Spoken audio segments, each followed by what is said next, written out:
আসসালামু আলাইকুম। আমি জেসমিন বলছি খুলনা থেকে। জেসমিন ক্যাফে অ্যান্ড ব্লগসে নতুন রেসিপি দেখার আমন্ত্রণ জানাই। আজকে আমি রান্না করে দেখাবো গরুর পায়া অর্থাৎ নেহারি। নেহারিটাকে একদম সহজ পদ্ধতিতে কিভাবে রান্না করা যায় আর সেটাই আজকে আপনাদের সাথে শেয়ার করছি। তো আমি নেহারি তৈরি করার জন্য এখানে গরুর পায়া নিয়েছি। এখানে গরুর একটা পায়া আর একটা পায়ার অর্ধেক অর্থাৎ দেড়টা পায়া নিয়েছি। এখানে আমি এটা কিনে আনা বাজার থেকে পরিষ্কার করে দিয়েছে, তারপরে আমি গরম পানি করে কয়েকবার ভালো করে ধুয়ে পরিষ্কার করে নিয়েছি। তো এখন রান্না করতে যাব। ভিডিও ভালো লাগলে লাইক কমেন্ট শেয়ার করবেন, একটু বেশি বেশি করে শেয়ার করবেন, আমাকে এগিয়ে নিয়ে যেতে সহযোগিতা করবেন।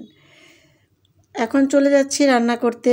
আমি আজকের পায়াটা প্রেশার কুকারে রান্নাবো, যেহেতু খুব সহজ নিয়মে রান্না করব, এই জন্য প্রেশার কুকারে রান্না করলে খুব দ্রুত হবে।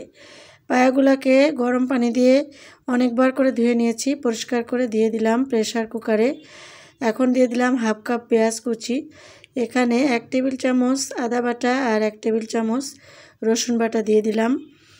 5-6টা দিয়েছি কাঁচামরিচ, মাঝখান থেকে ফালি করে লবণটা স্বাদ মতো দিয়ে দিয়েছি।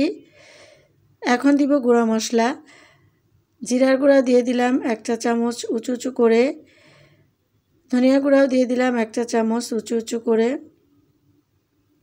লাল ঝালের গুঁড়াটাও দিয়ে দিলাম 1 চা চামচ উঁচু উঁচু করে, আর হলুদ গুঁড়া দিয়ে দিলাম হাফ চা চামচ। আমি যেহেতু সহজ পদ্ধতিতে রান্না করছি এই জন্য একবারে সব কিছু দিয়ে দিচ্ছি। 7-8টা দিয়েছি সাদা এলাচ, 3-4 টুকরা দিয়েছি দারচিনি, একটা তেজপাতাকে 2 টুকরা করে দিয়ে দিয়েছি। যেহেতু আমার পরিমাপটা কম এই জন্য মশলাও কম। হাফ টি স্পুন আস্ত জিরা দিয়ে দিলাম।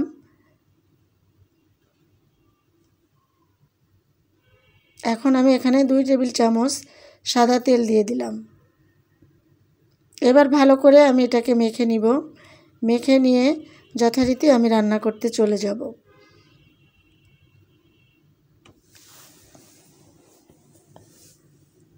প্রিয় দর্শক, আপনি যদি আমার চ্যানেলে নতুন হয়ে থাকেন আমার চ্যানেলটি সাবস্ক্রাইব করার অনুরোধ রইল। পাশে থাকা বেল আইকনটি ক্লিক করে দিবেন, তাতে করে আমি যখনই নতুন কোনো ব্লগ ভিডিও দিব আপনি সবার আগে নোটিফিকেশনে দেখে নিতে পারবেন। যারা ফেসবুক পেজ থেকে আমার ভিডিওটি দেখছেন প্লিজ আমার পেজটিকে ফলো করে দিবেন, একটা লাইক দিতে কিন্তু কেউই ভুল করবেন না। ভিডিওতে যারা এখনও লাইক দেন নাই প্লিজ একটা লাইক দিয়ে দিবেন। তো কথা বলতে বলতে আমি কিন্তু প্রেশার কুকারটা চুলায় দিয়ে দিয়েছি, আর এখানে আমি 4 কাপ অর্থাৎ মেজারমেন্ট কাপের 4 কাপ নর্মাল পানিটা দিয়ে দিলাম, দিয়ে একটু নেড়ে চেড়ে দিলাম। আপনাদের দেখার সুবিধার্থে আমি আর একটু ভালো করে দেখিয়ে দিচ্ছি। এই যে এরকম করে আমি চাপিয়ে দিয়েছি। এই পানিতেই কিন্তু হয়ে যাবে, যেহেতু প্রেশার কুকারে দিচ্ছি তো এই জন্য এই পানিতেই হয়ে যাবে। এখন ঢাকনা দিয়ে আমি 10 থেকে 20 মিনিট এইভাবে প্রেশার কুকার রান্না করে নিব। তো ঢাকনা দিয়ে চুলায় দিয়ে দিয়েছি। চুলার জালটা কিন্তু মিডিয়াম টু হাইতে রেখেছি।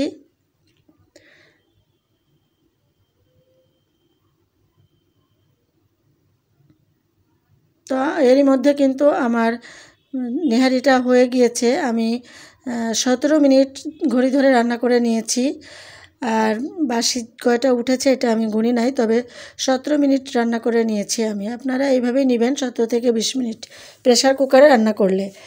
এখন যথারীতি অন্য একটা কড়াইতে আমি এখানে 3 টেবিল চামচ সাদা তেল দিয়েছি, হাফ টি স্পুন দিয়েছি আস্ত জিরা, আর 8 থেকে 10টা রসুন কোয়া একদম কুচি করে দিয়ে দিয়েছি। এখন দিয়ে দিব হাফ কাপ পেঁয়াজ। পেঁয়াজটাকেও আমি কুচি করে দিয়েছি। আমি যথারীতি এখন এই নেহারিটাকে বাগার দিয়ে দিচ্ছি আর কি, সেই জন্য এই প্রসেসটা করছি। ভালো করে নেড়ে চেড়ে একটু ব্রাউন কালার করে নিচ্ছি। আর কিন্তু কোনো কিছুই দেওয়ার প্রয়োজন নাই, যেহেতু আমি খুব সহজ নিয়মে রান্না করলাম।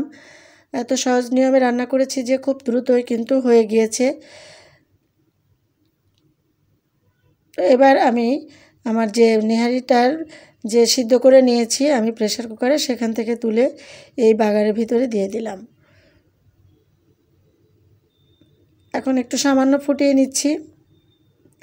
উপর থেকে একটু গরম মশলার গুঁড়া দিয়ে দিব, আর আমি আজকে ইফতারি টেবিলে এই নেহারিটা পরিবেশন করব। তার জন্য পরোটা ভেজে নিচ্ছি। এটা ফ্রোজেন পরোটা, যেহেতু ইফতারি টাইম হয়ে গিয়েছে আমি আর বানাতে পারি নাই, ফ্রোজেন যে পরোটা ছিল সেটাকেই ভেজে নিচ্ছি। তো মাশাআল্লাহ আমার নেহারি কিন্তু হয়ে গিয়েছে। এই যে আমি পরিবেশন করেছি পরোটা দিয়ে, এটা ইফতারি টেবিলে সার্ভ করেছি পরোটা দিয়ে। আপনারা যে কোনোভাবে এটাকে খেতে পারেন, রুটি, পরোটা, নান দিয়ে। অসম্ভব মজাদার একটি রেসিপি এবং এত দ্রুত রান্না করে খাওয়া যায় সেই নিয়মটাই আজকে দেখালাম। আশা করব ভালো লেগেছে। আজ বিদায় নিচ্ছি। আল্লাহ হাফেজ।